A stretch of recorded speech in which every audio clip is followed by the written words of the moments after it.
And you are watching Gov's Radio. This is where you go if you want to see something or if you want to hear something funny. Coming up in just a couple minutes. This is a joke I told. What? I'm not on Gov Radio? Call the police. Call my agent. The Knockem Dead Comedy Radio Show also brought to you by Two Eagles Auto Body. For more than 25 years, Two Eagles Auto Body has been the leader in auto body repairs and customer satisfaction on Long Island. Two Eagles Auto Body handles every type of auto repair, from custom applications and restorations to repairs involving insurance claims. So call Two Eagles Auto Body and ask for John Rossi at 516-328-2527.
Behind the bag, it gets through Buckner. Here comes Knight, and the Mets win it.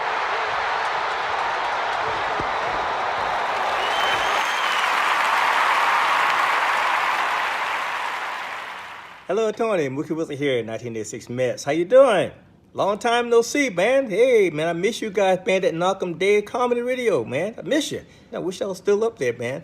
But I'll wait till it warm up a little bit, and hopefully this year things will be a little bit better, man. But when we're talking about comedy, hey, the early years of Mets was a lot to laugh about. You had to make a lot of comedy off those guys. Hey, hope to see you guys during the summer, and hopefully get back on the show, man, at some point in time during the course of the year, all right? All right? Yeah, fine. Contact me, man. All right, Tony. Talk to you later.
Good morning, everybody. Happy Monday to you. Hope you all had a great weekend. Welcome to the Knockem Comedy Show.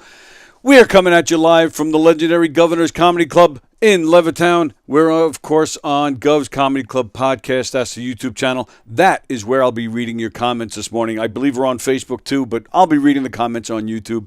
And we have our special guest here with us today. Gina is here, ladies and gentlemen. Gina is here. It would help if I turned your mic on. There you go. Say hi again. Hello. There we go. All right. I'm going to apologize to Gina right away because she walked in here and I was like, come sit down, but I don't. I'm not ready. Yeah, I was getting ready. I was setting up, so we haven't even talked. So we just met 2 minutes ago, and we said hi and sit down. That was pretty much it. So okay, so Gina is here. Gina, my first question right off the bat: Falke. How do you pronounce that? That's Falke. Falke. Yes. Okay, I wasn't sure if it was Falke, Falke, Falk. I had no idea. So I didn't want to get that wrong. So Falke. Yes. Gina Falke. Okay, Gina Falke is here. She's an author. She's got some exciting news, some exciting stuff going on in her world. We're very excited for her. So right away, I see your slogan is "I'm an entrepreneur of many things." Yes, I am.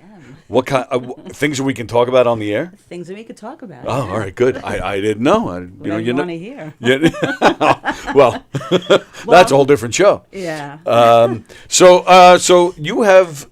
You want to talk about a couple of books? Yes. Not just one, but two. But two. I mean, who in their right mind would think that you'd have two out before the end of the year? I didn't. Two out before the end of the year. There's only 2 weeks left. You have 2 books coming out before the end of the year? 2 books. One's out already, and the other one's coming out this week. Oh, ooh, that's exciting stuff. All right. So now the one that's out already, when did that one come out? This one is part of a competition. I did some film festivals, and one of them was to make it a book.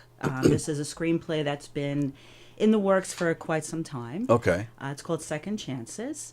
And here's a copy. You can have a copy of that. Well, thanks. Well, I'm showing it, that's it. right now. There's that's on a delay up there, but you'll see it up there in a second. But so let me backtrack a little bit. So it was a screenplay first? Yes, it is a screenplay registered with the Guild. Very And, nice. while we're searching for a company to produce it, I said, let me just do some film festivals and see if we can kind of spice it up a little bit, get some visual on it. And it got picked by one of the festivals. Not only has it won several awards. I mean, last week I won 6 awards in one company. Oh, my goodness. Yeah, so I'm Wow. waiting for my trophy to come. But Seriously, is that what you get, a trophy? you get a trophy. Nice. Yes, it won the film festival. So Well, it was congratulations. Crazy, thank you. Wow. So people are loving it. Mm-hmm. It is a story based out of New York City. It's about a man that believes he's in his afterlife, and he travels back and learns a very long-lasting lesson as he travels back to Okay. his family. And I won't tell you the rest of it because, there's this really Because gorgeous... you have to read it. Yeah, you have to read it. It's a gorgeous secret at the end of, what it really is. Okay. But that is out there right now on Amazon Kindle. Now, all right, so again, let's get the full history and backtrack. So the screenplay was already, like, you just wrote that I because wrote you that. had this idea. Yes, 2013, I sat in my bed with my tablet and a little keyboard while my husband's sleeping there, and I'm typing away, making this story. Oh, wow. And during COVID, I talked to a friend of mine, Joe. You met Joe Messina. Oh, sure. And he had a friend of his who does editing and film. So she said, I'll edit it for you. Wow. So she edited it, and she said, oh, my God, what a story. You should get high residual and get paid very well if somebody picks it up. That'd be nice. It would be, So, that's where it began. So 2013 was where this started. Have you written before? Have you, what's your background? Never before. Okay. What can I ask what you do for? Right now I'm not working. Oh, okay. I did insurance pretty much for 30 years of my life. Oh, okay. I became an insurance investigator Oh. and busted one of the hardest cases in the world to do, which is livery in those vans that you see. Yeah. And I found that they were doing the routes without, the permits to be on those routes, and they were going to private passenger plates, and it was just a whole big... You uncovered all that? I uncovered it, yeah. Are we going to get out of here alive today? And so So how does this all fit into screenwriting? Was that always just a hobby? Was it something you always wanted to do? You know, I don't even know how it began. I just had a Really? thought in my head about, just writing, and I read a very interesting book that was about reincarnation, and I said, how can I take that and make it a story, And I just developed this incredible story. And then what made you write it as a screenplay as opposed to a book first? It's an interesting question because Well, my mother-in-law actually read the screenplay in its draft form, and she says, "Oh my God, this has to be a book." Oh, okay. I just Because think, it's usually the other way around. yeah, It it's starts as a usually, book, right? like this one is. I don't know. I just decided that I was going to try to do the screenplay first and see if maybe it could hit. Okay. I did Austin's film festival, and they said there's not enough about the second character. The second character has a special role. You wouldn't really know about that guy as much, Okay. So each film festival tells you something different about your story. As far as why I did it, I don't know. I just felt, let me try something different. Sure, why not? I'm not Yeah. working. I'm home with the kids now. Let me try to write something that maybe people can gravitate to. Okay. and did you tell Austin? We don't care about what you Yeah, have to we don't say. care, Yeah, yeah. get lost. What do you guys know We didn't win about all New of York these film City? festivals, So I won 6 awards. At what festival did you win those 6 awards? It's called Lens Fame Film Festival. Okay. It's an overseas international one. Now, and a lot of these festivals, like, you don't have to film anything. You can submit the screenplay. You can submit, yes. It goes through their film freeway. And a lot of authors do, screenwriters, they do go through that process. Right. Yeah. And nothing's been filmed, right, with this, No, right? no, Right, nothing okay. yet. Who would you envision your cast?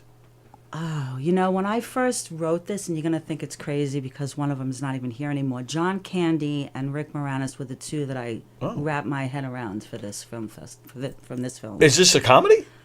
It's not really comedy, but there is kind of, there's a serious note with it. It's kind of a love story, but there is kind of joking around between the characters and between a little bit. A love story between John Candy Nah. and Rick Moranis? I didn't know that's where we were going here. No. So, all right, so I'm sorry, you said it was your sister-in-law, did you say? Your mother-in-law? My mother-in-law, yes. Now, but she didn't turn it into a book. Who did that? No. You did that? I did that. Oh, yes. okay. Well, look at you. Yeah. All these hidden Well, I mean, talents. basically what they did for the film festival, they took it from the screenplay and they just put it in a book cover. That's it. Oh, really? Yeah, that's all it is Oh, wow. for the festival. Okay. And I have until the end of the month to sell as many copies as I can to win the competition. Oh, okay. Yeah. And how many books do you have to sell? Or it just has to be the most out The of most everybody? out of, the Oh, most okay. out of whoever. And now, are you able to keep track of, like, Yeah, but the- Amazon is keeping track of that. right, but so. keep track of the other people in the contest? I don't think I'll be able to see that until the end. Oh, damn it. So you Yeah. don't even know. I don't even know you where I don't even know rate where right you're now. at. Yeah, Okay. it's crazy. So, all right, so this contest is what? Through one of the festivals? Through one of the festivals. They have to go to Amazon and look for second chances? Yeah, Amazon. Okay. And they what? So it's the amount of physical copies that you sell? Yes, it's ebook and paperback right now. Oh, okay. So either one though helps you in the contest. Yes. Okay. And so they go to Amazon and order second chances. Let me put my graphic back up. There it is. So look for this, Gina Falke, second chances. Go over there and order it, and you won't regret it. It's going to be it's a great book, and help Gina win. And what do you win?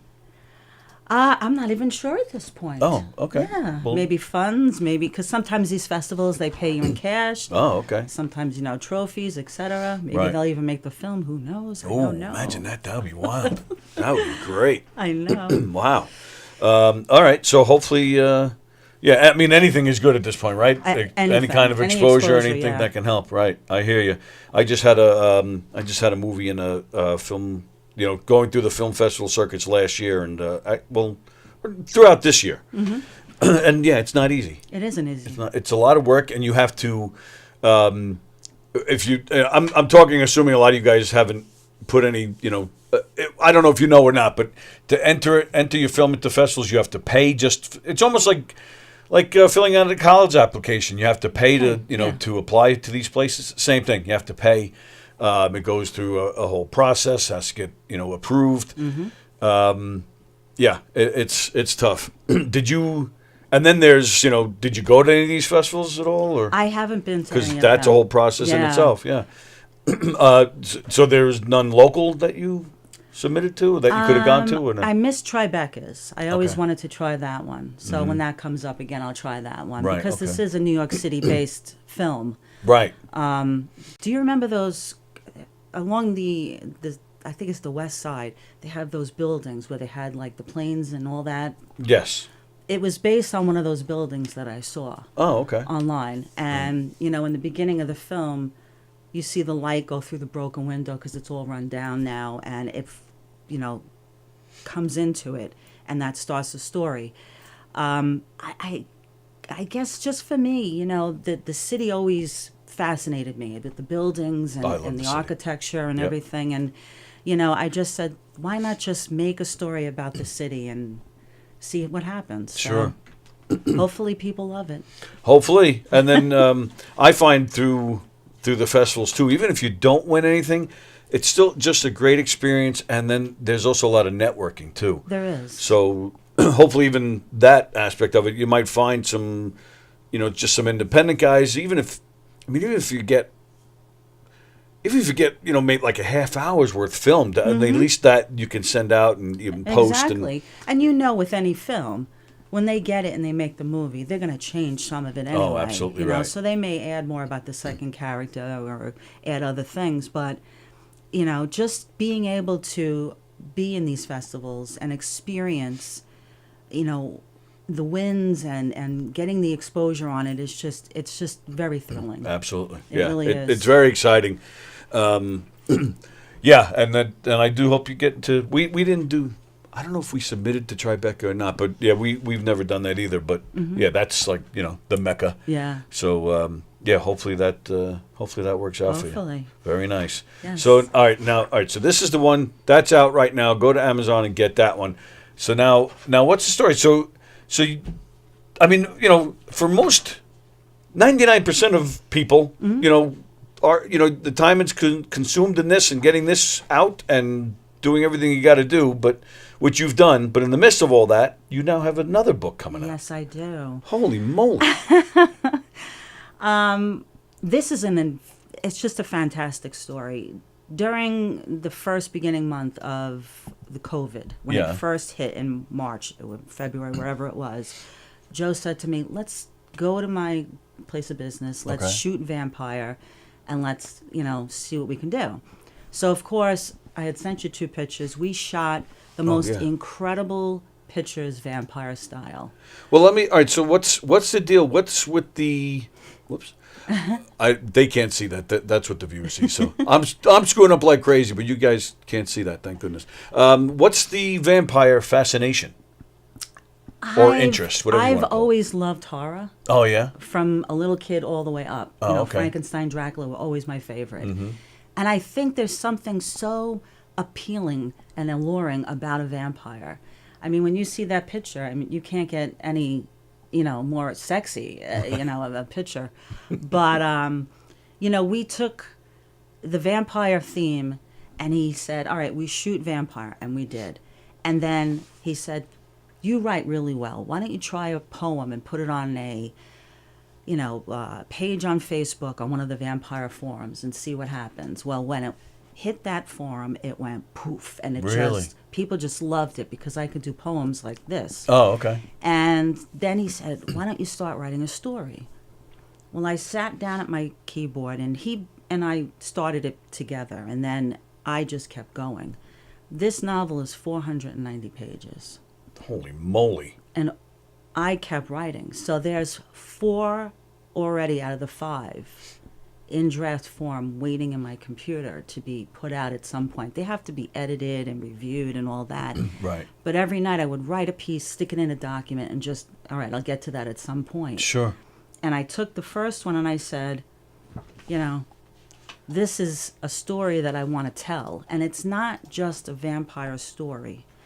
It's dipped into the fantasy, so it has a dragon, it has a werewolf, it has witches, it has all of this behind it to push it. Okay. And all the artwork that I will show you is by my daughter. Oh, wow. Yeah, so she's done a lot of the artwork, and I brought some of the pieces that are going to be on the back of the book so you could see them. So, right now, that's including the front and back covers? This is also your daughter's work? The front was done by Joe, Okay. and the back was done by her.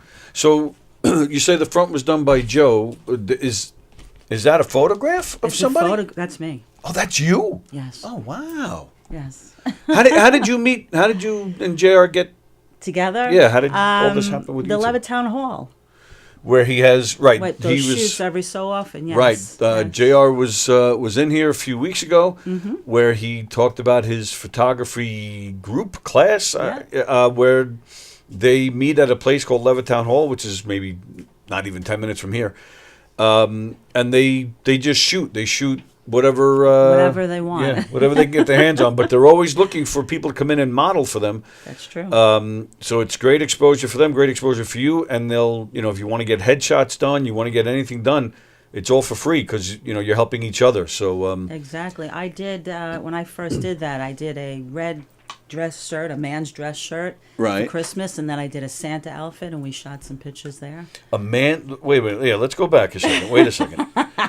You and a man's Just a man's red dress shirt. I walked in there like that and took some pictures.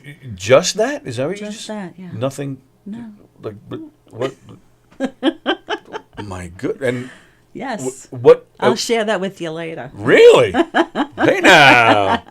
Here's JR in the camera eye. InTheCameraEye.com. That's where you can find him. Nice guy. He was in here a few weeks ago. Wow. Yeah. Oh, did you brought those to show me later? Oh, yeah. Wow. My goodness. All right. So, all right. And your daughter did the back cover. Let me show that again. That's cool. That's So yeah, this is. that's very cool. I could take it out of here because it's glossy, but this is the image. Oh, okay. She's going to NYIT and doing digital art and graphic art. Oh, very nice. Yeah. Now, and so this back cover is that a witch?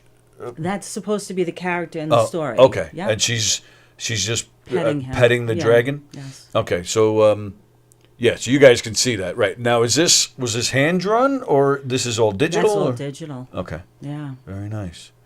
So I'm assuming there's dragons in the story as well. Okay. Yeah. You meet the dragon in the first one, and then you meet the werewolf Oh. in the second one. Oh, let me. Yes. Yeah. Let's hold that up again. That's cool. Yeah. Yeah, he's cool. I like that. Oh, and she's in the same. And Yeah. your character's in there too. Okay. Let me. Yeah, that's a cool one. I like that one a lot. It's That's one of my favorites. It's a little mysterious. It's hard to tell if the werewolf is about to attack or if he's laughing. Which Yeah. I think kind of adds to the mystique without knowing the story. Mm-hmm. Wow, that's cool. Very nice. Your daughter's very. So she's going there right now. Yeah, Very NYIT. Yeah. Mm-hmm. It's a Very great school. talented. Yeah, absolutely it is. Yeah. Right. So now, all right. So what's the story behind this one? So JR, you started writing the poem. So is this book? It's not like in poetic form. No, but what I will say is, I think it's fifth chapter, there are poems. Oh, okay. I did stick some of the poems that I did inside the book to make it a little unique. Okay. I think that's why it, and there is an image with the poems. So all of his photographs from beginning, there's a picture and a poem right on the same page. Oh, that's cool. Yeah. So he's a big vampire guy too? He's shot a lot of people vampire, yes. Really? Yeah, there's a whole subculture. There's a whole There community is, yes. of vampire/horror people, Yes, correct? there are a lot of people that gravitate to it and do it. And it's been something for 4 years now that I've done. Now, are we talking like, because I'm not really, that's not my area of expertise. yeah. So are we talking like slasher horror films or are we talking? There is not only a huge sexual love story in this book, but there is battles, there are feastings. I mean, there is so much going on. There is a countess named Joanne in the story, and she is a big part of the story. Her and this character battle against each other for dominance in the area for head vampire. So there's a lot of brutal battles that go on in the story. I think that's why it's so long, because I just kept building the story, you know, and I said, all right, I'm going to have to make this a very big book, because I wanted people to get to know the characters, but also get to know, you know, the conflict between the two. Yeah, you know, sure. there's treasure that has to be sought after from the previous prince, that he bestowed it to her. There's, you know, a castle that they have to protect. It's just an incredibly epic story. Wow. Yeah.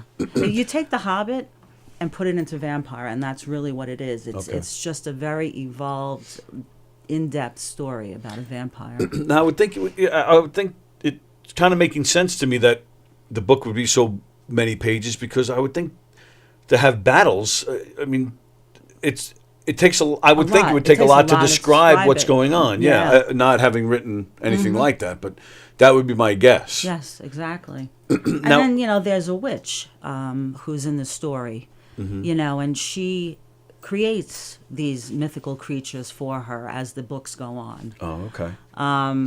You know, and she helps her protect the castle. You know, and there's points where, you know, the princess is almost killed, you know, and then she's saved, you know. It's just, I don't even know how to describe it more than I've said. It's just a really incredible story. How do you say the princess's name? Djina. Djina. Yeah. Okay. Oh, I see what you did there. Yeah. I see what you did there. Look at you being all clever. Well, actually, that wasn't my idea. Oh, okay. That was, again, Joe's idea. Oh, look at Joe is. Yes. Joe's behind all this, huh? He's very talented. He is. This is good stuff. I just wanted to. So, and when does this one come out? That one should be coming out this week. Now, is this also an Amazon thing? Like, what's? It is going to be in 15,000 locations worldwide. Oh my goodness! Yeah. So Amazon is one of them. Barnes and Noble, Kobo, every single possible. So did you have? So is this? You had a publishing company. That, This one like, is picked it Palmetto up? Publishing. Yes. Palmetto Publishing. Mm-hmm. Oh, there it is. Yep. So how good I am. Palmetto. Now, and how did they? Like, are they a? I'll tell you, it's a struggle to trust. Oh. Okay, so in doing this, I first went over to Amazon, and then I heard a lot of bad things about going directly to Amazon. Okay. A lot of people who have done Amazon, because I'm friends with a couple of producers, he said, do not go directly to Amazon, because you put your book out there, and another person can come and steal that idea. Oh. You know? So I didn't go directly to them. I went through this process. Even though when you put out something, it's copyrighted immediately because it's your written work. Right. You know, they can steal it. So from the beginning, whenever I've done any post, I've started a vampire page. I've always said in the beginning, there are already 5 books. You know, this is a 5-book series, you know, just so that anybody out there trying to take it, steal it, or whatever, couldn't. They just couldn't, you know. But I went through a couple of different publishing companies to see which one I felt really well with. And this company, I don't know if you know them. When you go to the airports, they're the one that you see the books in the airports. Okay. You know, they're a very big company out of, I think it's South Carolina. And they worked very closely with me from day one to do all the editing and, you know, put this whole gorgeous cover together. And I really, if this does do well, I will use them again, because they were very easy to work with. I mean, and correct me if I'm wrong, because again, I've never written a book. 15,000. I mean, that's huge. Yeah, that is huge. It's huge. huge. That would be my guess, but I didn't know in the book world maybe it wasn't. But yeah, that's.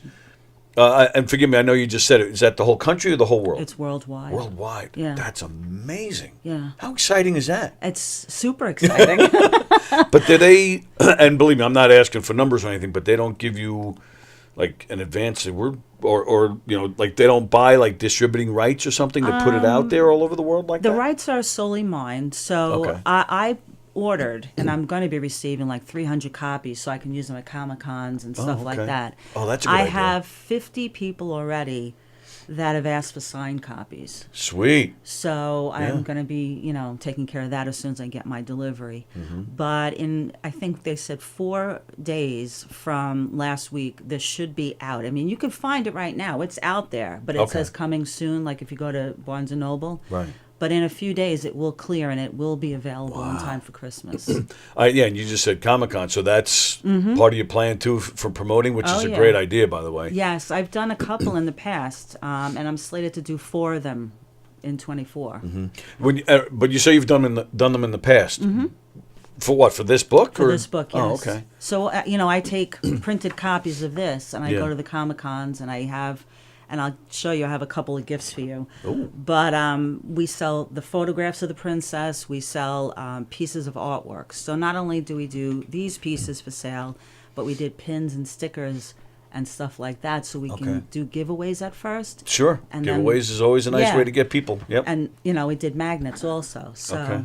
So so you can go to something like Comic-Con even though it's not Mm-hmm. out, like it's not a known thing yet. Like they do that? Yes. Oh, I didn't know that. And believe it or not, because it's a 19th century based story, when people come over to me and they say, "What is this?" and I tell them it's a Dracula based story, Right. with all the 19th century touches, with a little bit of fantasy, and they go, "That's what I'm looking for." Wow. Because a lot of what Hollywood is doing right now is I don't know how to say this properly, but it's not. There's nothing it's proper not- about the shows. It's not a man and a woman in those stories out of Hollywood now. It's 2 women, 2 men, and all that. Right. And I talked to a producer named Kathy Cran Stewart who wants to film this.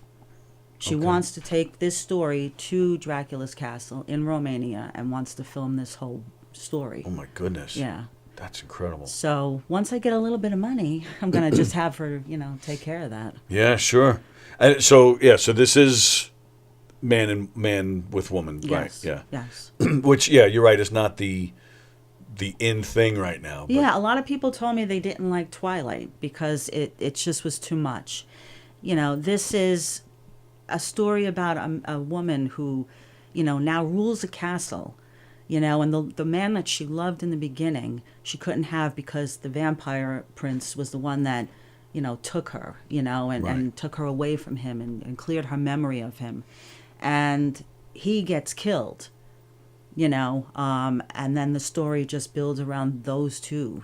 She finally gets him back, her memory's restored, and they build a life in this castle. And, I've read this story 1,000 times because I've had to edit it so much. And I love it. I could literally sit there and read 60 pages without a problem because Wow. it just reads so well through it. Right. And who you say you edited it so many times? Is that yourself, or was it the Palmetto, or was it both? When you do a book, as you know, you have to, send them the book in their written form, and then they'll do their edits to it, and then you have to review it. Right. And when I reviewed it, there were some things I didn't like. I wanted to change, I wanted to add. As you read it, the more you read it, you try to build it a little bit more. Right. And I think there's no more that I could do to build this. It's there. It's Sure. where it should be at this point.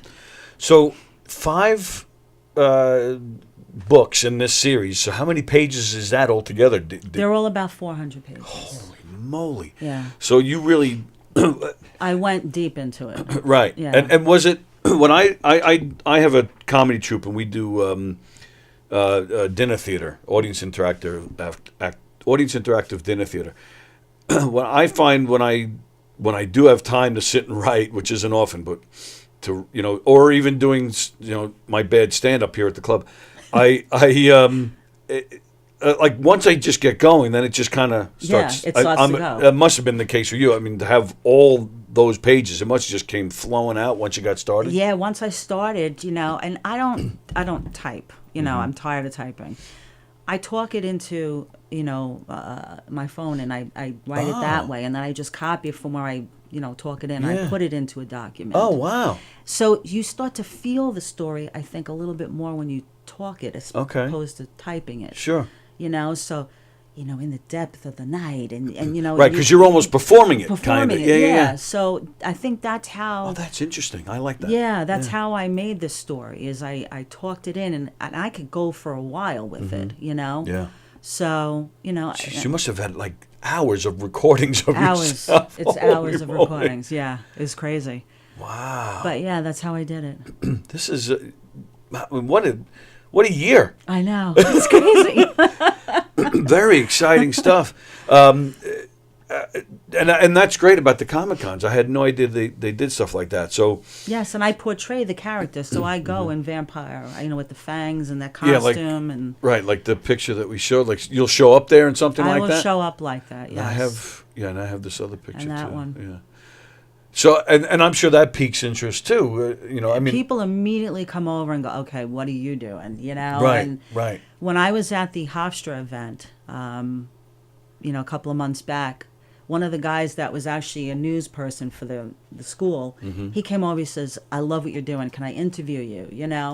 And I told him all about it. He's like, "I'm totally buying this book." It's Yeah. like the more people talk to you, the more they want to read the story because it's what they're looking for. Right. And I do find, and again, this isn't my world, but the little bit I do know about it. In fact, there's also on Thursday nights, we have a show in here called Primal Scream. Nick Greystone is the name of the host, and he's into all this. And he goes to a lot of different types of cons, and he's always dressing up in different things. And he just made a horror movie. And forgive me, Nick, I forget what it's called, but but what I find, through knowing people and hearing them talk about it, seeing their pictures and whatnot. Because I look at vampires and immediately I'm thinking, I see all the blood and I'm thinking, oh, this is evil stuff, man. Yeah. But we've done blood, Right. Matter of fact, I could show you later. Joe and I, with two other women, we went to Bethpage Park recently. okay, And Joanne and I put, our fangs in, and we had our capes, and we had blood. He dripped blood down our face, and we had a victim. And the pictures are us actually pretending to bite her in throughout the whole thing. And these pictures just came out incredible. wow. But well, that's the thing. That's what I'm saying. From the little bit I know about it, it does seem like a very. You see all the blood, but behind the scenes, it seems like a very welcoming, open, friendly community of people. Yes. And I know plenty of people that go to these Comic Cons, and they'll show me dozens and dozens of pictures. Yes. And it's all just that. I like that person's costume, so I went over to say hello. Yeah. And that's a cool thing. Like, There are people that do that. There was, at the last con, like I said, at Hofstra, someone that I know online, she actually came there to meet me. And she took a picture of me and she says, "Oh, my brush with fame," oh, wow. Yeah, I love that. I just think that people are very welcoming Yeah. of this genre of, horror. And Okay. I'm very happy to be a part of it. Yeah, sure. And so if I looked right now, would I find it? It would just be pre-order. Is that what you said? Or Yeah. So they don't actually give you a date. They don't. They will give me a date when they push it out. So Okay. this week, sometime, they'll send me a message and they'll say, your release date is this date. Oh, okay. And then I'll put it up wherever I'm Right. on. But But are we talking like the date they give you? Are we talking months? Are we talking days? Or you Mm-hmm. No, don't it'll know? be days. It'll be days. Literally, if they say Thursday it'll be out because they just push it right to the Right. website. See that's what surprises me. I would think I would think they would give more notice for promotional purposes, but I guess since you can pre-order, I guess it's the same thing. This actually got delayed. It Mm-hmm. was supposed to come out in September, but it got delayed for a couple of reasons, and it gave me more time to work on it, which was good. Yeah. But there's going to be a push, and it's just going to come out, and Okay. that's going to be it. Any talks of making Princess Djina a movie as well, or? Yeah, Yeah. yeah. Maybe not me doing it, but you're Right. definitely doing it. Yeah. In a world in Rasnov, Romania, Princess Djina. I almost said Gina. That's a whole different movie. See, now you know you made it when they make that spoof. Yep. You'll the you porn version, and then when you see people dressing up as your characters at the Comic-Cons, that's how you know you made it. Yes, right? that's how you know you made it. Very nice. Wow. Yeah. How excited are you right now? I am stoked. Yeah, I bet. I've been through a very rough year. Oh, and, sorry to hear. Well, not anything crazy, Okay. But to be able to end this year with my husband, he thinks I'm crazy. He's like, you're never going to get 2 books out in a year. Because I was going to get the second one in this series out. Okay. Oh, wow. Yeah, I was going to try to push for that. Yeah. And he's like, you're never going to get 2 books out. I'm like, I just did. Yeah, really? What are you doing all day? I just did. Not 1, but 2 books. Wow. The Second Chances was definitely a surprise. So I'm very graced, to be able to have that out. Absolutely. Wow, that really is. You must put in hours and hours. Between both books. I mean, that's... Well, when my family goes to sleep at 9 o'clock, Monday through Friday, I'm up till 12, 1 o'clock working on this stuff. 9 o'clock? Was your husband, He gets 100? up at 4. Oh, all right. What does he do? He works for Jamaica Bearings in New Hyde Park. He's aerospace. They do the government, all the bearings and seals and stuff. Sure. Yeah. Wow. You got a lot of brain power in that house. Yeah. Authors and bearings for the government. Yeah, that's important stuff. Yeah, it is. Oh my goodness. Wow. So, but maybe soon he won't have to work get up. anymore. Yeah, he won't have to get up so That's early. What he keeps saying. He'll have to get up at 4 a.m. to take you to your next talk show appearance as your driver. Yeah, that'd be nice. Well, I got a little something for you since we're talking about things. Wow. I figured I put my bow on the wrong side, but let's put it on this side so you can see what it is. Oh, okay. Oh, look at that. I got a little gift for you. Is that? Wow. That's me. That is you. All right. Yes. Now, so Jared took it, and then I guess he... Yeah. Yeah, okay. To Tony, thank you for the podcast. You rock. Love, Princess Djina, a.k.a. Gina Falke. Very nice. Look at this. Look at it. You're talking about your husband. My wife, I hang this picture up, I'm in trouble. But I'll tell her that it was a guest on the show, so I don't get smacked around. Wow. Well, thank you, Gina. That's very nice welcome. of you. You are welcome. I really do. I when guests give me stuff, I do hang it up on my wall. So this will be up there. Yeah. This is cool, and I can say I knew you went. Yeah. Is that's the signature picture. That's Joe the signature picture. He did that picture, and he did a anime of the same drawing. Oh, wow. Yeah. Well, there's a lot of facets to that Joe, huh? Yeah, there is. Wow. And there's a lot of talent there. And that's he's key genius. I mean, he's got so much to give and offer for advice and help, and he's just incredible. And he's helped my kids too. He gives my daughter, that's the artist, a lot of tips. Oh, okay. Yeah. Which is key because you can't do it all by yourself, and it not at all. Definitely helps to be surrounded by people that have talented people, yes. Right? Because that's a tough thing too, because you will find a lot of hangers on that aren't who they say they are. So that's which kind of can be tough. So we have one comment here that says it's evening for me. Central Moku, is that CTRL? I'm assuming that means Central Moku. I don't know. Jeff Bosey's watching. Hi, Jeff. Jerry's watching. Hey, Jerry. Jerry's been commenting a lot. Jerry, are you up on this kind of stuff? Let me see what Jerry's been saying here. I put vampires walking through the valley, move west down Ventura Boulevard. Oh, what's that, Tom Petty lyric? So this guy, Jerry, he claims that he wrote Free Fallin' for Tom Petty. Oh, wow. We have no proof of it, but he claims that he did. Good song. Oh, great song, yeah.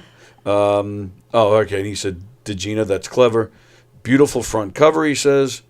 Gina, you may be interested to watch podcaster Danielle from Romania, a great storyteller related to Vlad Impaler. Ooh.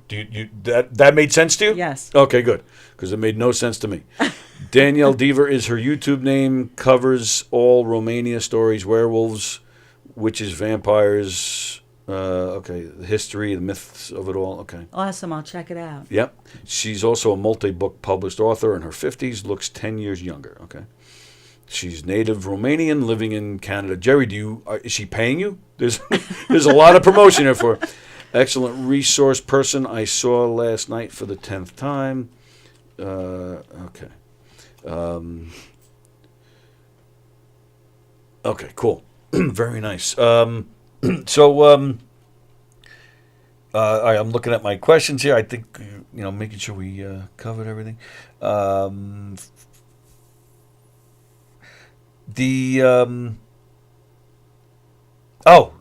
knew there was something else I wanted to ask you about. So I was trying to do my research a little bit. You supplied me with some info, which I appreciate, but I also did try to do some research of my own, and I found a picture of you with Jason Bonham. Yes. Tell me about that. Oh my God.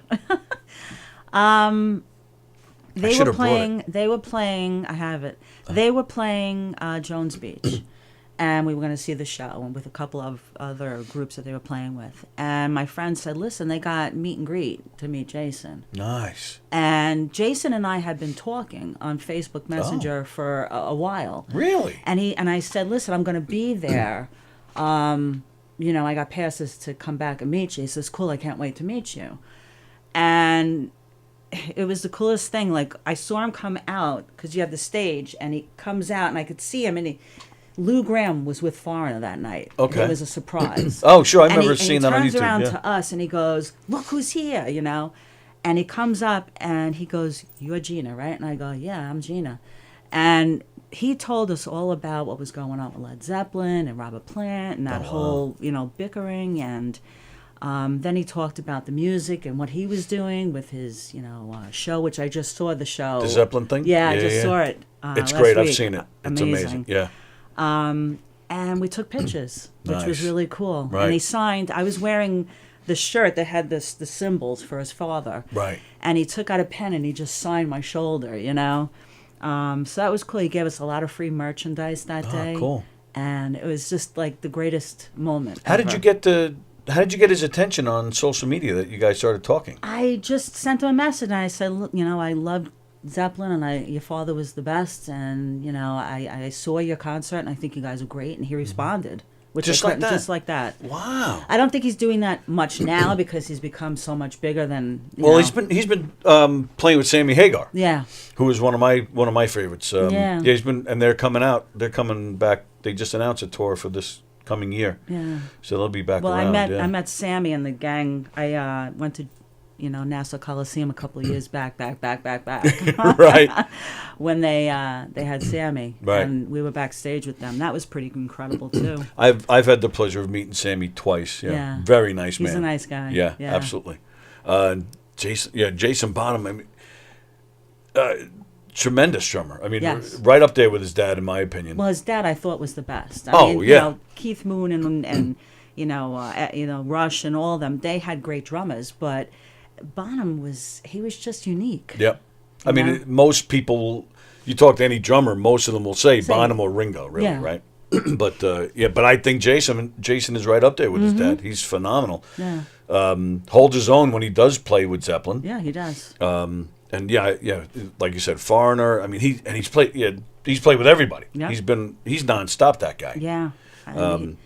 So many different artists he's played with, and Yeah. I just think he's just super talented. Yeah, that's Yeah. really, and I've watched him on Howard Stern and stuff. He seems like a very funny guy too. He is funny. Yeah, and I've seen that. What is it? The Zeppelin Experience? Is that what he It calls used it? to be Experience, and then they said Evening. So they do a Led Zeppelin Evening. Yeah. And that's the guy who's singing that. Yeah. I don't know his name, but he's James fantastic. Dillon. I talked James to him too. Dillon. Yeah, Oh, he's yeah. cool. Very, yeah. I mean, he can. He's got the same vocals Right, as him. which is not easy. And then they have Jimmy, who's the guitarist. Oh my God! I mean, you got to just watch a video of him playing. Right. He's incredible. Yeah. Well, yeah. Like I said, I saw them at Westbury Music Fair a few years back, and unbelievable. Mm-hmm. And they're the only ones. I mean, unless you're going to see a tribute band, that's pretty much the closest thing you'll get to Zeppelin these days. Yeah. So very nice. That's cool, and that's cool. He that he knew who you were and stuff. Yeah, right? I know. That's wild. It's crazy. Should get him behind. Oh my God, that would be incredible.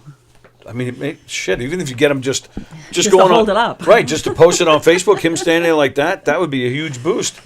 Totally. Jason, get on that. All right. So is that norm for him? Does he normally just talk to people? I like that? think as he was growing his Led Zeppelin evening, he wanted to, I guess, touch base with some of the people out there, and it was just an honor to be able to talk to him and meet him and get to know a side of him. I'm gonna reach out now and see if we can get him to Zoom in here. Oh, that would be awesome. I gotta do that. I Yeah. gotta try that. That'd be cool. Yeah, he's very nice. Yeah, that's great. Let's see. I love hot vampires, says Andrew Fremder. Yes. My tribute song to Bonham is The Way I Feel, last song on Plants Now and Then, 1987. So, Jerry, you saying you wrote that too? Jerry, you're killing me. Yeah, on Robert Plant's Now and Then album. All right, cool.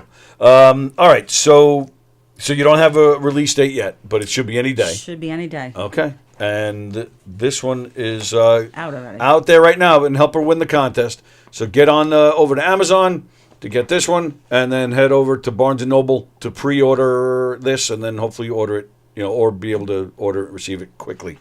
Very nice. Gina, very excited for you. This is Thank you. super stuff. Thank you. Yeah, we'll have to keep us updated, and we'll will. have to have you back, and when the book comes out. when the book is coming out, and when Rick Moranis comes out of retirement to make that God, movie. I would love that. That's great. And you're right here in Levittown, right? Right here in Levittown. Very nice. Yeah. Cool. So you're nice and close, so we can definitely have you back, and we'll Awesome. and we'll see what's cooking. Congratulations. This Thank is you. a lot of great stuff. This is cool. Thank you for having me. Anytime at all. And Gina Falke. I will definitely be at a couple of Comic Cons next year to catch me. It's going to be the Comic Book Con, the Cradle Con, the Eternal Con, and the Tropicon. And those local? Those are local cons on Long Island. Oh, they're all on Long Island. All All of them, those. Oh, yes. wow. So and then I know you have other things going on. So what's the best way to keep in touch with you? Website, social media, all the above? The website, it's glfcreations.com. glfcreations.com. There you go. Keep in touch with Gina and see what she's got cooking. Find out when book number 2 is coming out. And very nice. This is cool. Thank you, Gina. You're welcome. Thank you for having. Let me just play a video for a minute while we get you situated, and so I can see the picture of you in the red shirt. And then and then we'll continue the show. All right, let me. All right, I'm going to play this one. All right, we'll be right back.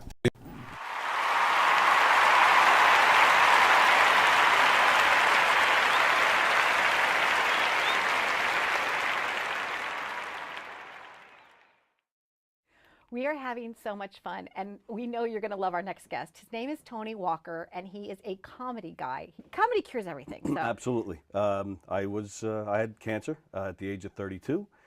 And I do believe that the laughter and the positive attitude got me through it just as much as the medications did, which led to the comedy troupe that I run called Knockem Dead Comedy. We do dinner theater, murder mysteries, game shows, kid shows. We're not stand-up or anything like that, just comedy shows, variety shows. You go to restaurants and where else? Like theaters? Restaurants, private parties, corporate events, fundraisers. Did I say fundraisers? Fundraisers, firehouse.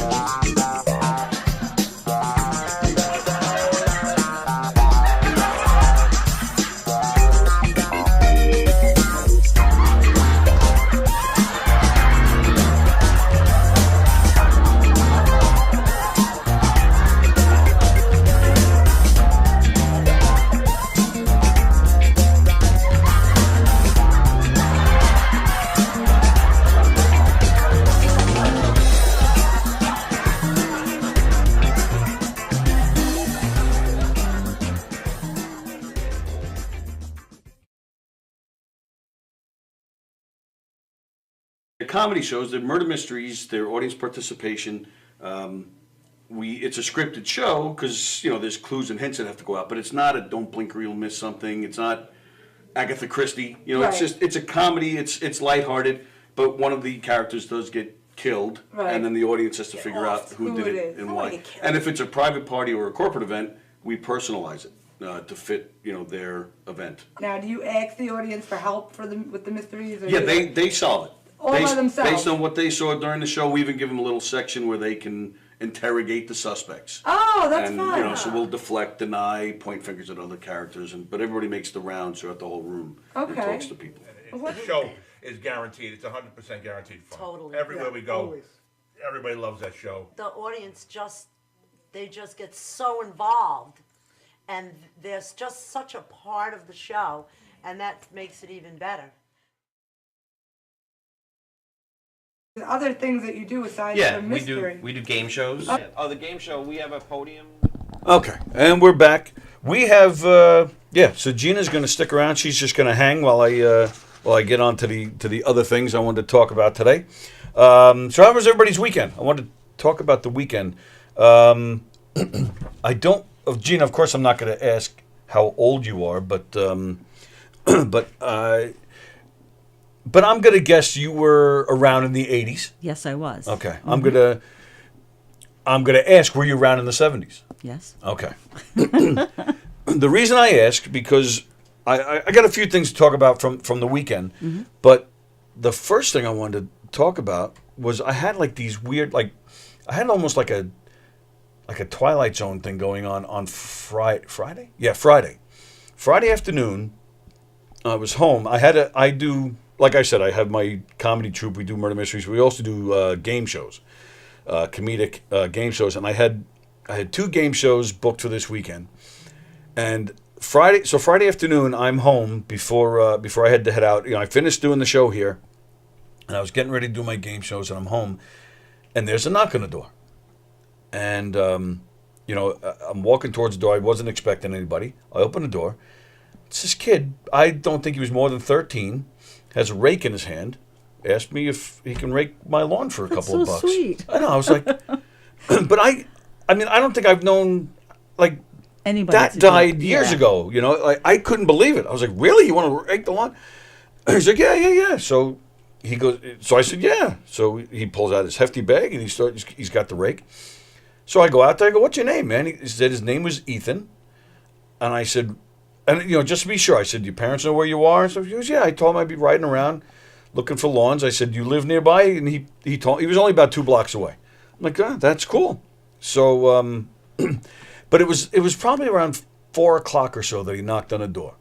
So he didn't have a lot of time, you know, before it gets dark.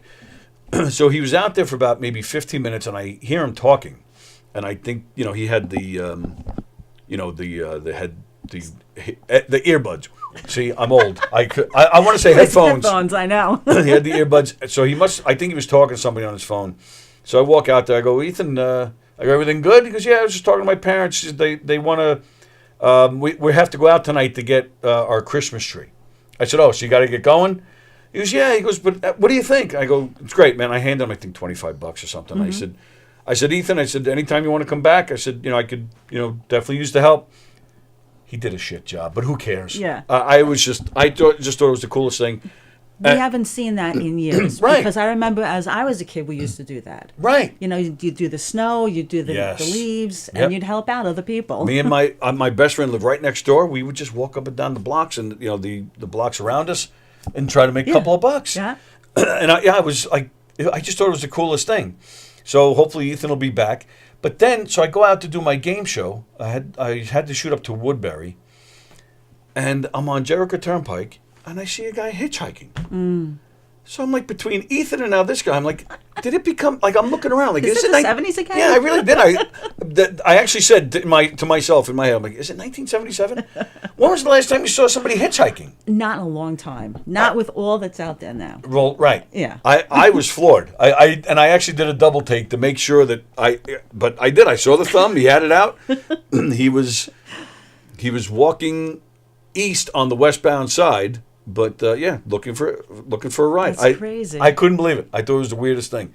But then, so I went to do my show, and now I might bring this up again tomorrow. I got a couple of comedians coming in here tomorrow, guys. Sean Elliott will be here, and Fat Jay is coming in tomorrow with us. So I wanted to ask. So I'll probably bring this up again, but I'm going to talk about it now as well. I go to do this show, and I have a contract with this company. The contract said show starts at 7, and I'm doing an hour show. And I actually made plans for after. I figured, Woodbury's not terribly far from here. I'm in Hicksville, so we're neighbors. Close, Yeah. yes. So I figured, it's only maybe 15 minutes from home. So I get there. Now I set up, and first of all, I have a lot of equipment, and it's all on a second floor and stairs, and I'm old and fat, so going up and down these stairs was, I definitely got some exercise. But I get all set up, and it's 6:57, and there's nobody in the room. So I'm like, what the hell's going on here? I checked the contract, make sure it was the right day. Yeah. So I go to the restaurant that has this private room. I go, what time do they have this? What time is this party? They said, well, it starts at 7. I go, son of a bitch, they told me to start at 7. I'm like, so sure enough, they start piling in, but I mean, there was maybe 10 people by 7:05. I'm like, and that's to be expected. But I'm like, why would they tell me to start at 7? Yeah. So now I'm pissed off, and I'm just sitting. So everything is set up, and I hear by 7:15, I've already heard 5 people say, "Oh, what is this? A game show? I'm not doing that." I'm like, oh my goodness. Plus, there's no backstage area. It's not a theater, so I'm sitting in the corner of this room. All these people are coming in. It's a private party. They all work together. They're all coming in. They're all saying hi to each other. They're all talking. And there I am sitting in the corner, just waiting to start. And sure enough, I did hear one woman say to him, "Who's that guy in the corner?" And I'm just so finally it was 7:20 before the woman that even hired me showed up. And she said, "Oh, thanks for coming. Good to see you." I'm like, "Yeah, good to see you too." Finally, and I said, "But 7:00." She says, "Oh, I figured we could start at 8." What didn't she tell you? Right, and I wanted to. You son of. I was just like, "All right." I said, "Okay, you want to start at 8? We can do that." So 8:05, I hadn't started yet, and they're all sitting, and they had passed out. I forget if it was salads or appetizers. I think it was appetizers.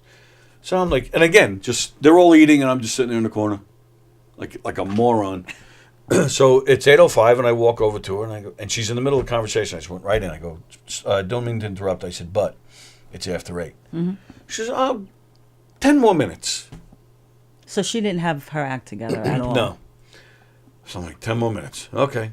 So I go back and sit, and now at this point, I'm like, I'm not going to keep bugging this woman. Tell me when you're ready, really was kind of what I'm thinking. But I'm sitting there, and I'm sitting there. 8:30 comes around, and I'm now texting with a friend. I'm like, and I'm saying, I think I'm just going to pack up and leave. Yeah. I don't mind, like when she said, "Can we start at 8?" I'm not thrilled about it, but I don't mind, trying to accommodate. And, it's good for business, and she'll recommend me. Oh, he's very accommodating. I try to think long term like that. However, I am not your bitch. That you could just just pay me the respect and say, "Hey, look, I'm really sorry. I didn't." I finally did say to her at one point, you realize you wrote 7 to 8 on the contract. She's like, "Yeah, I'm aware of that. Should I take this?" Usually on that line, it's a telemarketer, but all right, we'll try this. See what happens. Hello. Hello, may I speak to Nicole Hoffester? Nicole's not here right now. Can I take a message? No big deal. My name is Cesar Ferrer. It's about a personal matter. We can try it later. Is this a good number for her, though? This is a good number for her. Are you? She told me about a guy that she's been dating. Is that you? No. Oh, you said a personal matter, and your name sounds like a soap opera name, Cesar Ferrer. Thank you. Listen, I'll tell you my company name. That way you'll know more or less what it's about. Unfortunately, I can't get into details with you because I can get in trouble. Does she owe you money? My company is called Valor Intelligent Processing. I can't confirm or deny that, my friend. But I thank you so much for being pleasant. Okay, Cesar, you have a great day. You too. Bye-bye. Suck it. I have no idea what that was. Okay. Yeah. Like I said, that line always seems to be telemarketers. So there you go. So, yeah, so I don't mind being accommodating, but at least treat me with some respect. Exactly. So after a while, I was getting pissed off. I didn't start until 8:50. So I was furious at that point. You had to be at that point. I could have been home by 8:50. So I do the show, but they were very nice. They were a nice bunch. They were a lot of fun, and they they threw me some extra bucks for waiting so long. So it worked out. But it did work out. Yeah. But I still, if you're like, before you became this world famous author and before your husband was a spy for the government, did you, like, starting out, when you were like maybe college age or something, were you a waitress by any chance? Did you do anything like that? No, I wasn't a waitress. I did work at Woolworths, though, for a very long time. Okay. All right. So, so retail or anybody like in the service area, entertainment, like, we give up a lot of our weekends and we work hard. And it's funny to me how people will be so, can be so dismissive. Yes. And not just, rich people. Like, it just seems like the second Everybody a lot of people is. enter a restaurant, they're so dicky to the waiter or the waitress. I don't know why that's second nature to people. I don't know, because but they're a it's weird. person too. They should be treated the same. Absolutely right. Absolutely right. And I'll work governors into this. The girls here that girls and guys that work here at Governors. This is a crowded place. It's high energy. It's a lot of drinking. They have to deal with a lot. A lot, yeah. They really do. So it did. I was of course more than willing to accept a tip, but there was a part of me that was like, you know what, keep your tip and just let me do the show at the time that was allotted. I left my home, my kids, at a decent time to make sure I was ready for you guys. People can be very inconsiderate. Yeah, very much so. Yeah. So, so I thought that was it was a little dicky, but again, at least they tried to make up for it by, they tried to pay for their stupidity. But, and then, excuse me, Saturday I had another game show. Where was that? Oh, that was in a private home, and that was the exact opposite. These guys had me start right on time, and they were a lot of fun. So we had a good time. So, don't forget Knockem Dead Comedy. We're out there doing game shows. We're out there doing our murder mysteries. Don't forget December 22nd, we're going to be at the Brokerage performing our holiday-themed mob murder mystery. So go to govs.com right now, well, after the show, and make your reservations to come see us. So that's that. And speaking of great comedy shows, I think I told you guys this weekend, I was going to go see the one and only Joey Cola. Are you familiar with Joey Cola? Are you up on the comedy scene at all? No, not a lot of it. Joey Cola is a comedian. He's been around since the 80s. Mm-hmm. He performs here all the time. I guess what he's really known for, like TV shows, they have warm-up people to get the audience going and stuff. He does a lot of that. Oh, okay. He did, when Martha Stewart had her show, he did the Rosie O'Donnell show. He did Rachel Ray. He's currently doing Drew Barrymore's show. He's the warm-up guy. Like he's the one in the business where like everybody will compare you to him. And you guys know I've had him on here a million times. He's just one of my favorite people as well as one of my favorite comedian. Well, Joey was at the Paramount yesterday with the. He's now also hosting a Q&A. Were you a Sopranos fan by any chance? Yes, I was. There you go. Michael Imperioli, who played Christopher. I met him. He was very nice, yes. Steve Sharippa, who played Bobby Bacala. And Vincent Pastore, who played Big Pussy. Mm. The three of them were at the Paramount last night, hosted by Joey Cola. They were doing a Q&A, and it was a blast. This was the third time I had seen it. We really had a great time. So there's a picture there from the Paramount. Now here's a shot of Joey outside the Paramount last night.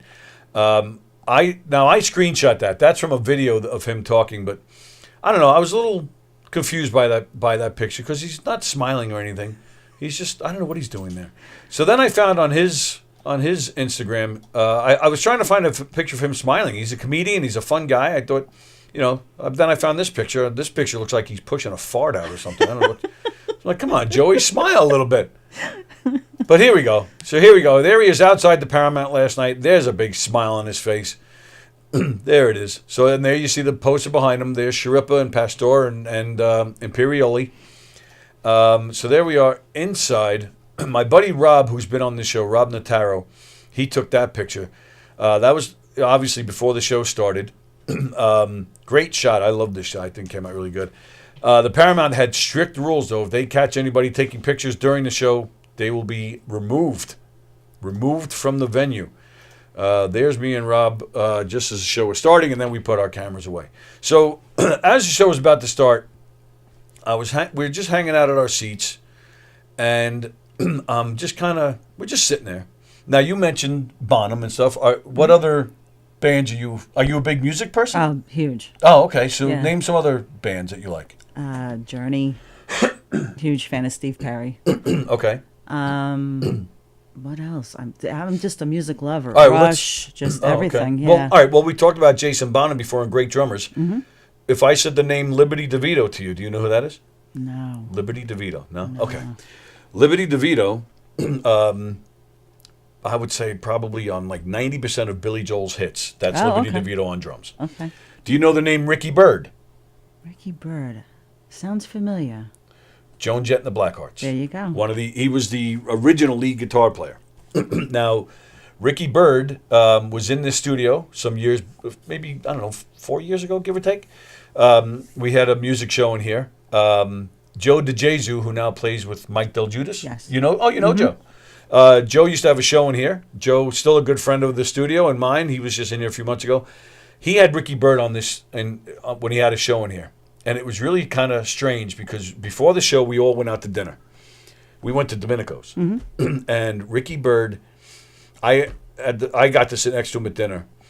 And he said, because I run all the shows in there. So Ricky Byrd said, he came in here first, just get the lay of the land. Then we went to dinner before we would come back to do the show.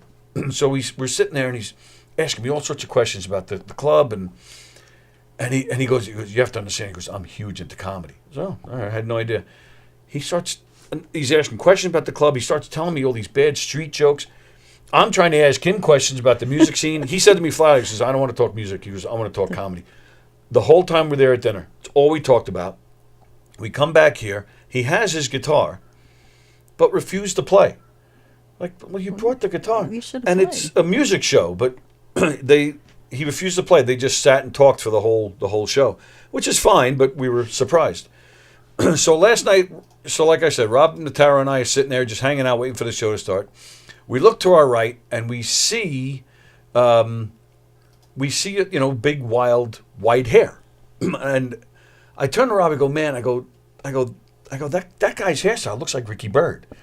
So he goes and sits down, and I get it. And this is only maybe, he's on the across from us in one aisle, one row in front. So he was kind of close to us. So sure enough, I say that. He goes, he got the hairstyle like Ricky Byrd. And then I get a look at him, like, son of a bitch, it is Ricky Byrd. So then Rob goes, well, look who's next to him. I go, and I look. Now, Ricky was on our side, so I couldn't really see past him. Then I finally saw the Brooklyn hat, and I realized that's Liberty. Now, Liberty DeVito and I are actually friends. I know Liberty. There was a time I kind of knew him fairly well. Not so much these days, but we're not just, Facebook friends or anything. He's a real friend of mine. So I'm like, son of a bitch. And I haven't seen Liberty in a while. So I walk over, and Ricky Byrd he sees me first, and he sure enough, he goes, I know you. I go, yeah, Governor's, the podcast studio. He goes, oh, yeah.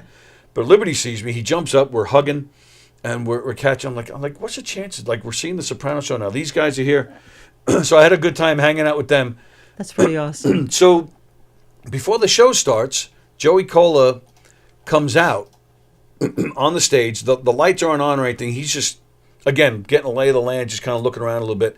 Turns out he had a lot of family there. I know Joey well, and I know his daughter. She was there, so I was talking to her for a while.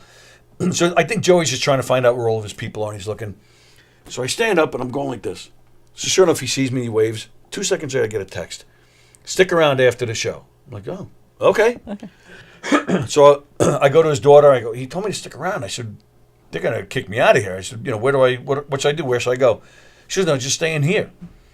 I said, well, I'm telling you, they're going to, they clear these places out. Have you ever been to the Paramount? Oh, yeah. Yeah. Lots of times. Yeah, they have great stuff there. So I said, they're going to kick me out of here. I go, so I told his daughter flat out, I go, if they try to kick me out, I'm pointing at you and saying, I'm with you. I said, you're his daughter. They're not kicking you out. She said, yeah, tell them you're with me. No problem. I said, all right, great. So the show goes on. Joey does about 10, 15 minutes to start the show, and Joey's hilarious as always. Crushed it. Of course, had the Paramount was packed. I almost said mobbed, but I didn't want to throw in that pun. That would have been really bad. So the place was packed, sold out crowd, I believe. And Joey crushed it, of course. And then the guys from The Sopranos come out. And yeah, if you're a big Sopranos guy, I highly recommend next time these guys come around. They tell great stories. They show videos, pictures. They take questions from the audience. I don't remember at one of the Comic-Cons, I met two of the artists from that. I don't remember what their names are. They signed. They weren't supposed to, but they signed something for me. Oh wow! But they weren't supposed to. Yeah, you have to pay for it. You have to pay for it. Yeah. And I bought the coffee, the Sopranos coffee, and they're like, you're nice. We'll sign, So. So great show. This is actually the third time I've seen it, and I love it. I'm a huge Sopranos guy. So the show ends. So now my buddy and I are like, all right, what do we do now? But sure enough, all of a sudden an announcement's made. If you have the meet and greet VIP passes, please form a line. So see all these people forming a line. So we're just kind of standing there, like we didn't know what to do with ourselves. So I see Joey Cola's daughter, and I go, where are you? Where are you going? Because she's like, I'm not really. I don't know where to go, what to do. It's like, okay, so.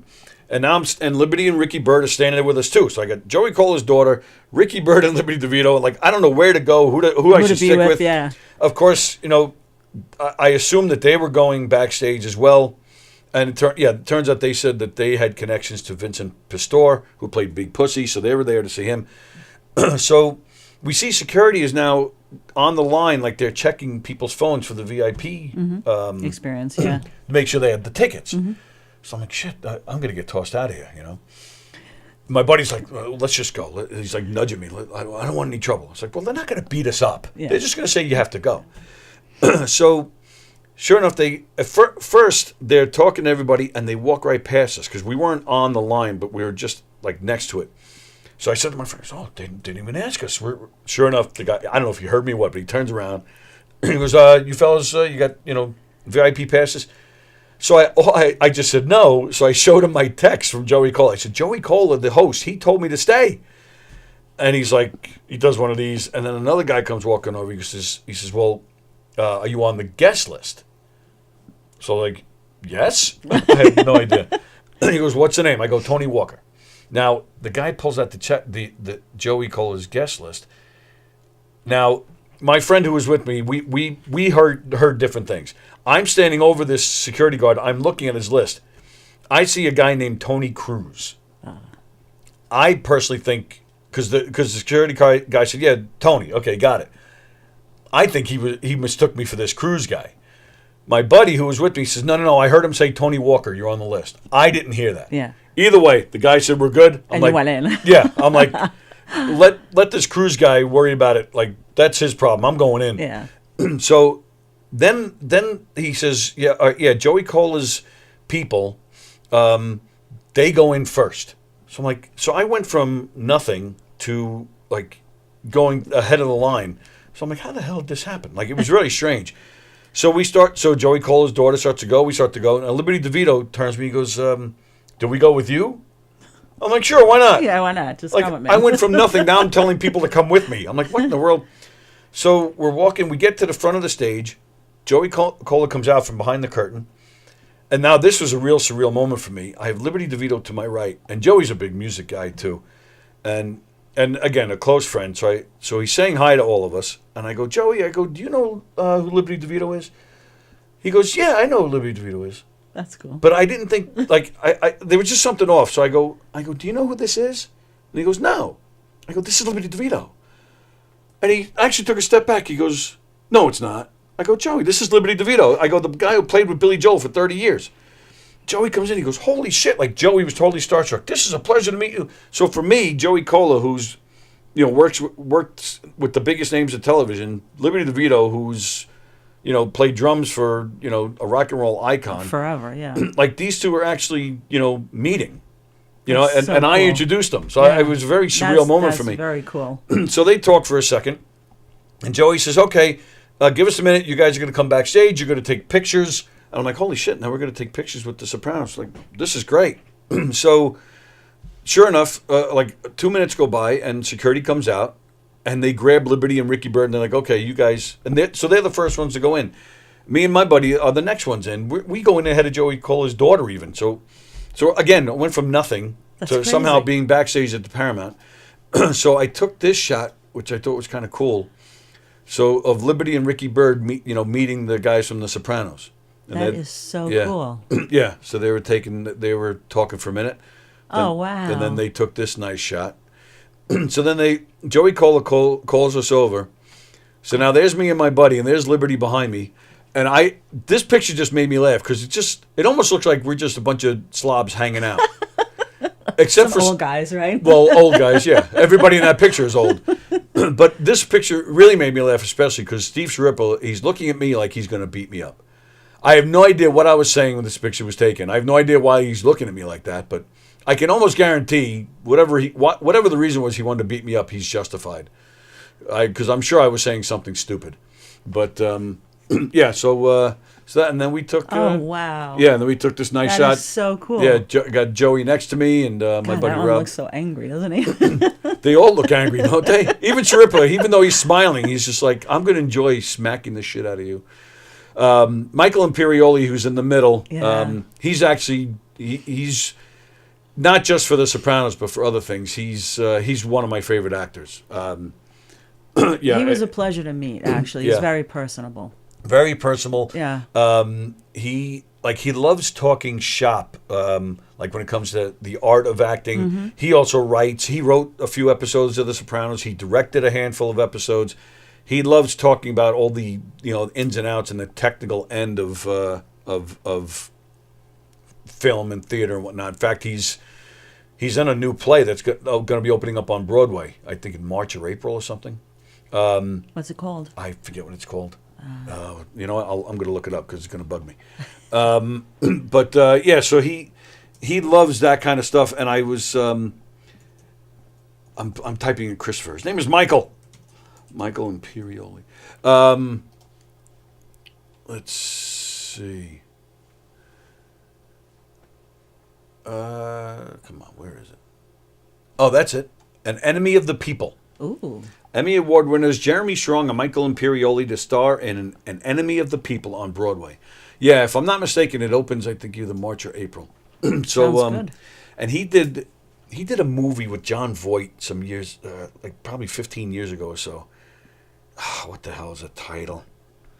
It was almost like a Wonderful Life type of thing. Like John Voight he either died or he was dying, and he was meeting all these like ghosts of some sort, and they were. Yeah, taking them around, to show them their appreciation of life. And Michael Imperioli was one of the ghosts, and I just thought he was tremendous in this movie. Plus, on The Sopranos too. He was a fantastic actor, right? I don't think anybody on that show had more of an arc than Christopher's character. You saw him going from this young, loose cannon of a kid. You see him grow up and have his issues, but being with a woman and trying to get his life going, just a tremendous arc, and he was just tremendous. I just thought he was fantastic on that show. So, as a guy who acts and wish he could be a full-time actor, I really have a lot of respect for him and his talent. But all those guys, Vincent Pastore. It was a great cast. Yeah, everybody was cast perfectly on that show. They couldn't have picked a better cast. And my son is up in Lake Placid. He's part of a crew. He works for a production company. And if you remember, Al Sapienza is the actor's name. He played Mikey on The Sopranos. He was Uncle Junior's. Yes. Like Christopher and Paulie got the poison ivy when they shot Mikey. My son's working with that guy on a movie right now. That's cool. Yeah. So, again, just a perfectly cast show. Yeah, and they were it was cool just to hear the stories they told about it, and it's cool for me just to hear all these different stories because again, this is the third time I've seen it, but the stories they tell are different. Each time there's some same stories, but some of them are different. So it was it was really great. It was probably not a 13-year-old Tony was a midget that needed money for alcohol. I don't know. Andy Plajanos, Tony, be honest, you wanted more than the tip. Well, yeah, they tipped me because I had to wait so long to do the show, but I wanted more than the tip. I'll tell you, there were some great-looking women at this event. Let me tell you. The woman that hired me, too, even though she pissed me off by making me wait, but this woman could have been a model. But yes, Andy, you would know better than anybody how much I want the tip, honey. What? Jerry Lahane says, I would do Martha Quinn before Martha Stewart. I have a very weird viewer population. I get it, though. I get it, but I'm not sure why that even came up. Like, I don't know. Yeah, it's a very strange, and I would totally understand if they freaked you out that you would never want to come back. And, no, I don't scare easy. All right, well that's good because they scare me pretty easily. These guys. In fact, there's Andy. Speaking of people, I actually got to have a conversation with Mr. Christopher Roach. Oh, did you? Yes, I used to work across the street at the Monster Music across it. Oh, okay, yeah. And he was interested in a guitar. He plays. Yeah. Mm-hmm. And his son has a band. Yes, he does. Yeah, and once in a blue moon, Roach sits in with them. Yeah. And most of the time, he won't tell you, like you won't even know it's him. He'll wear a hat over his face and he just plays. Yeah. Roach is a great dude, man. Yeah, he's very cool. just saw him. Last Thursday he was in here. Yeah, very nice guy. Yeah, and funny. Oh my goodness. Yeah, it doesn't get much better than that. Nope. He Kevin James, he tours with Kevin James regularly. Like yeah. In fact, Kevin James was in here once. He didn't go on the air, but he came in here once and hung out. Roach was in here last Thursday because Tom Green was playing the club. You remember Tom Green? Mm-hmm. He was playing the club. He came in here too for a few minutes. Again, didn't go on the air, but I talked about it on Friday when I was in here, but I was actually shocked because Tom Green, he was one of the most even-keeled, normal people I've ever met, which I'm used to that crazy, goofy dope that was on MTV. So I didn't expect that, but I did expect him to be a little off. Yeah. But he wasn't off at all. And in fact, he came in here. He's a smart dude. He knew all about the tech in here, and he was asking questions about all the different equipment and stuff. And he was saying this, like he knew his stuff, which shocked me. And he was impressed with the room. And he promised that he would come back. He promised he'd come in here and go on the air. He said he's coming back sometime next year. So I'll definitely holding him to it. So Andy Blagano says he's going to see Chris Roach tonight. Awesome. Have fun. They go. They do an open mic together. Yeah. So out in Suffolk somewhere. So that's cool. Tell him we said hello. Tell him we were talking about him. And Andy, we'll see you this Friday. Yes. Andy, who does the show with me on Fridays. He bailed on me this past Friday, but hopefully we'll see him this coming Friday.